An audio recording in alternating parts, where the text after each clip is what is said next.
Mengapa orang Batak Islam banyak murtad? Pembahasan ini bukan soal mengapa Protestan, Katolik, Advent dan lain-lain kuat di antara orang Batak khususnya eks-wilayah Bataklanden dahulu termasuk Toba, Humbang, Samosir dan Silindung. Namun soal mengapa mereka yang sudah Islam akhirnya murtad sejak datangnya Belanda. Pertanyaan ini sering ditujukan orang lain kepada orang Batak.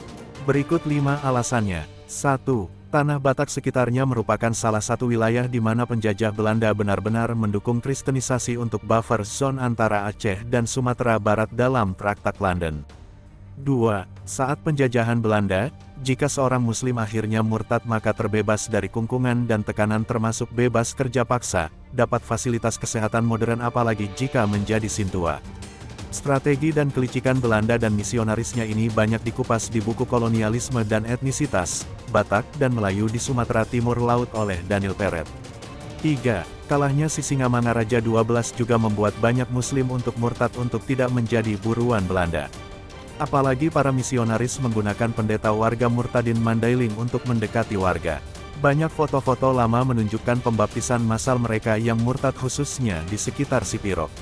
Untuk diketahui pendeta Harry Parkin dalam penelitiannya menyebutkan bahwa pada tahun 1860 tidak ada orang Batak yang Kristen. Tapi Islam sudah ada bersama para si pelebegu. 4. Uniknya, setelah kemerdekaan kondisi warga Batak Muslim juga tidak malah membaik kecuali Mandailing. Sehingga mudah untuk murtad khususnya oleh ajakan keluarga satu marga. Tidak heran di sebuah desa, Muslimnya berasal dari kalangan mualaf sementara yang lama sudah murtad. 5. Belakangan, stigma di Indonesia yang malah menganggap orang Batak identik Kristen juga membuat banyak warga Batak Muslim tidak nyaman dan cenderung memilih murtad apalagi jika mempunyai persoalan keluarga, kurangnya calon mempelai atau karena lemahnya iman. Ada beberapa faktor lain, misalnya sebagaimana ditulis Daniel Peret, saat penjajahan Belanda tanah Batak benar-benar diblokade dari luar. Pedagang Aceh dilarang masuk melalui Singkel ke Papak dan tanah Batak begitu juga dari Minang. Sampai sekarang, hal ini ditradisikan walau situasi sudah berubah.